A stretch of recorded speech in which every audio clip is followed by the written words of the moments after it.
एक बार की बात है। राजा विक्रमादित्य अपने न्यायप्रिय स्वभाव और बुद्धिमानी के लिए प्रसिद्ध थे। वह न केवल शक्तिशाली योद्धा थे, बल्कि अपनी तीव्र बुद्धि से किसी भी जटिल समस्या का समाधान निकाल लेते थे।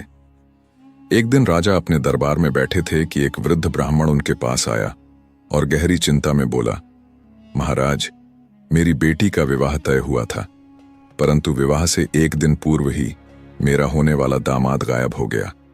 अब समाज मेरी बेटी को अभागिन कहकर अपमानित कर रहा है। कृपा करके न्याय करें। राजा विक्रमादित्य ने ब्राह्मण को आश्वासन दिया और उसकी समस्या का हल निकालने का निश्चय किया। उन्होंने अपने चारों अदृश्य वीरों को बुलाया और आदेश दिया कि वे इस रहस्य का पता लगाएं। चारों अदृश्य वीर अलग अलग दिशाओं में निकल पड़े। पहला वीर उस गांव की ओर गया जहां विवाह होने वाला था। वहां के लोगों से पता चला कि विवाह से पहले ही वह रहस्यमय तरीके से लापता हो गया था और कोई भी नहीं जानता कि वह कहां गया। दूसरा वीर वर के घर गया और वहां के लोगों से पूछताछ की। उन्होंने बताया कि लड़का बहुत ही नेक और सज्जन था, लेकिन कुछ दिनों से वह किसी उलझन में था। तीसरा वीर जंगल की ओर गया और वहां के साधुओं से बात की। एक साधु ने बताया कि कुछ अज्ञात लोग एक युवक को यहां से उठाकर ले गए थे।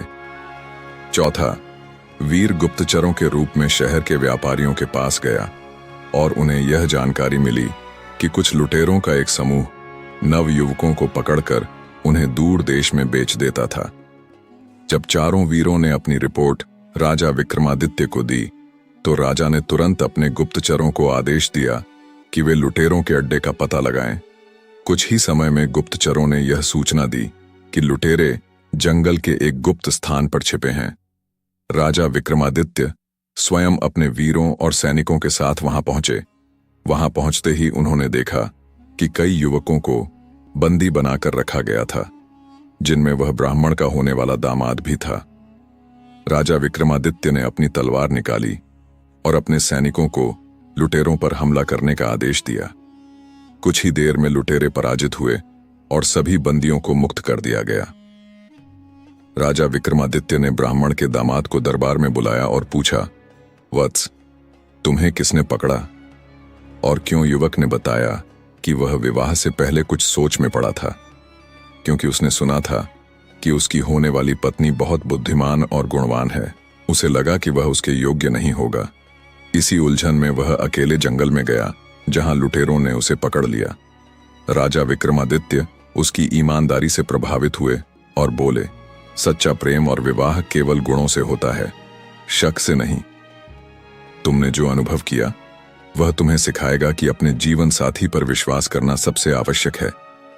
राजा ने युवती और उसके पिता को बुलाया और दोनों परिवारों की सहमति से पुनः विवाह संपन्न कराया। जब विवाह की धूमधाम समाप्त हुई, तब दरबार में सभी ने राजा विक्रमादित्य के न्याय की सराहना की।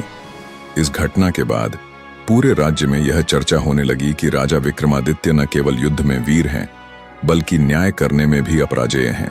इस तरह राजा विक्रमादित्य ने अपनी बुद्धिमत्ता और वीरता से एक और न्यायपूर्ण निर्णय लिया और लोगों का सम्मान अर्जित किया।